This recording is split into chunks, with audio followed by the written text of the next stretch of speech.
So Game Week 4 happened, but can we just pretend it didn't? As always, let's look at my predictions first, which is probably the only thing I got close to getting right this week. Then, unfortunately, look at my team, the best team in my league, and then the best overall. Southampton, Man United somehow ended 1-1. Man United are just kind of shy, aren't they? Southampton had 10 men for 20 minutes, and United looked like scoring even less. And if it wasn't for a very good finish from my man Dan James, they wouldn't have even scored. The next thing that'll probably finish in that team is Ollie's car. How much longer will he be at the wheel? Chelsea again somehow didn't win. They do realise the second half of games does actually count too, right? It doesn't just end there. But Tammy Abraham again flexing on championship defenders with 2 goals. And Zuma has already given away a penalty this season and also getting an own goal to make the game finish 2-2, very close to my prediction again. But fair play to Sheffield, they're actually not too bad. Palace Villa finished 1-1 as predicted. Wait, hang on, the goal was disallowed for a dive that didn't happen? Palace fans must be very happy with that. Villa fans, I like it. Palace were the better team in the game, so maybe they did deserve to win it, but maybe it would have swayed the other way if Trezeguet didn't turn a Palace player into a deck chair and get a red card. Or maybe if we had a video assistant referee to review the dive first, that would be good. Oh wait, Leicester Bournemouth did finish exactly as I said it would. Perez didn't even start, and look how much better Leicester were going forward.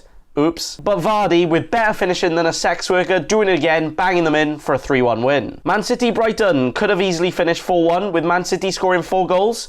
Sterling, who? And Trossard having some great chances for Brighton. De Bruyne and Aguero looking very good, and I fear for everyone, which includes myself, who can't get them in their teams right now. But Brighton didn't sit back and went for it, which is what I always like to see. Newcastle Watford was almost what I said, where I was expecting a boring 0-0. But of course it was a boring 1-1 because what the frick are clean sheets? A very even game actually where either team could have won it. But finally, Watford got a point. Way! West Ham and Norwich unfortunately only had 2 goals where everyone was expecting like at least 8. But not only did Pukki not score, West Ham kept the clean sheet. Definitely something dodgy going on there, lads. Pukki is a fraud and is only going to score 5 goals this season. Wait, he's already done that? Oh, well done. Liverpool-Burnley with what I was screaming over, an absolute worldie of a cross by Trent, but was actually deflected, so good assist. And also very selfish finishing from Mane for the next one. Now, I honestly don't think the Mane-Salah thing is anything serious. I mean, Mane scored and got subbed off. Of course he would angry react. Then we have Everton-Wolves, which was a very exciting 3-2, with a lot of defending errors and some real quality for a good game. This was one of my worst predictions, but you can see now that the new guys in Everton actually allow them to score goals. Yes, Everton goals, finally. Imagine transferring out Sigurdsson last minute because they couldn't score any goals and then they start scoring some. Ha, ha. And finally, Spurs-Arsenal. What a game. Where it could have ended like 7-5, but ended up being 2-2 exactly on the money for what I could guessed. Lacazette, Aubameyang, Pepe, Son and Kane all being involved to get some of those very rare points. Overall, my predictions were not too far off as always, but now on to the FPL teams. So, the game week average this week, somehow, with even loads of people saying they did really bad, was 57 points. Like, how? The game week highest, honestly, stop hacking, was 136 points. And my team scored the very impressive, better than anyone, 45 points, making me have the thickest red arrow going down to 179,822 overall, which, considering how bad I did this game week, is actually really good overall still, so I guess I can't complain too much. So now, if I have to, I really don't want to, let's look at my team. So last minute, I did make the amazing decision of deciding not to take a hit to get De Bruyne, but I decided to take out Sigurdsson and put in Maddison. And we all know what happened there. So, to me, big and like it! So we start with Ryan in goals, who got a whopping 0 point, which is actually very good against City. Well done. I wasn't expecting anything really, but let's hope he can get at least a couple more clean sheets next, please. He made 2 saves in the game, so was very close to at least 1 point. But against Man City, I'll take wherever I can get because I'm desperate. Oh wait, not just me, my team. Then we move on to the guy who scored the most amount of points for me this week, with 11 points, and it's Trent in defence. When your defenders are the highest scoring in your team, then you know this week just hasn't gone your way. But Trent looked like he had scored an amazing cross, but it was actually deflected. But I will definitely take 3 assists in 4, and a clean sheet. What? Liverpool clean sheet. I thought I'd never see the day again. Digne, who actually had a horrific game, was basically the reason Wolves scored 2 goals. But he did do his thing of getting a nice assist to get at least 4 points. More than a lot of players had in my team, so I can't really complain. And with good fixtures coming up, Digne is here to stay, to keep on slay. in. And my last defender, who was Holobas,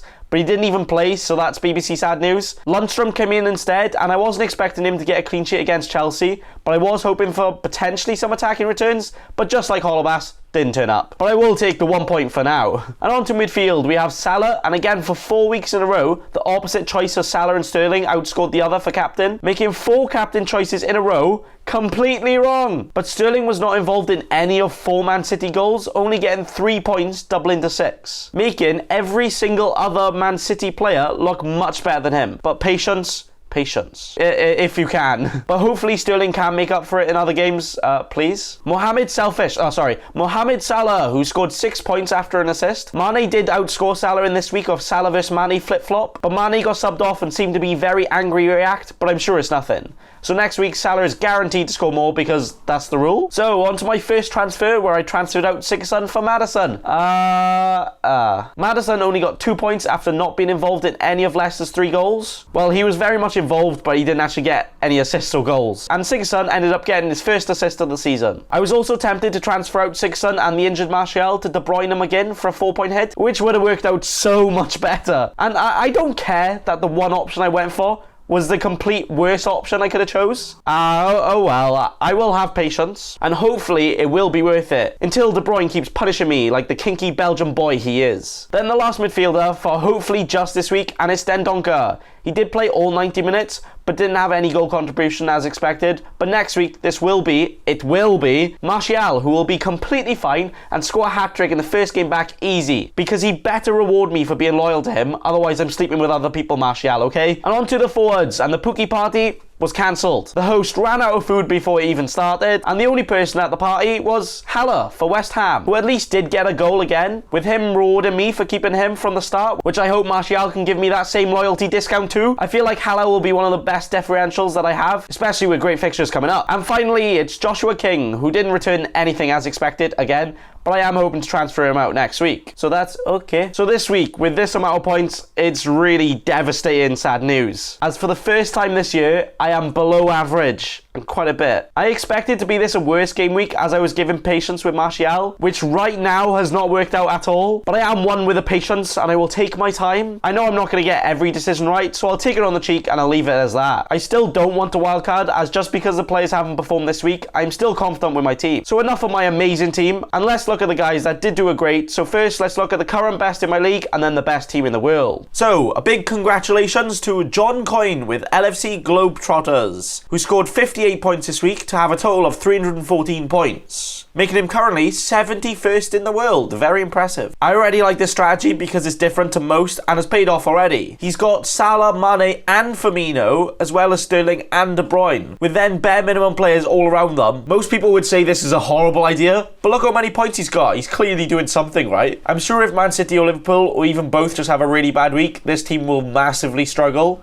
But for now, it's doing great. So a very well done to LFC Globetrotters, who's number 1 in my league right now. Then the best in the entire world right now is Bradley Perry with Stuck on Trent, who scored 94 points this week after using his free hit to have a total of 358 points. Very wow. His team this week included Sterling, De Bruyne and Aguero, as well as Vardy and Trent, getting him a great amount of points. Although great, a lot of managers like this guy have already played a lot or even all of their chips already. And I heard someone say the other day they try and do that to try and win Manager of the Month award, so you get a free copy of FIFA. And to be fair, that's a good idea. But you just know most of these managers are going to slowly slip down. Maybe not too far, but it would be very impressive to stay ahead. So that's it for now. This game week was an absolute disaster for me, but I believe my team can make up for it next week. Thanks for watching, and remember, follow my new Twitter at NathanBaconFC, and remember, don't be a cheeky scrub. Subscribe to Nathan Bacon right now.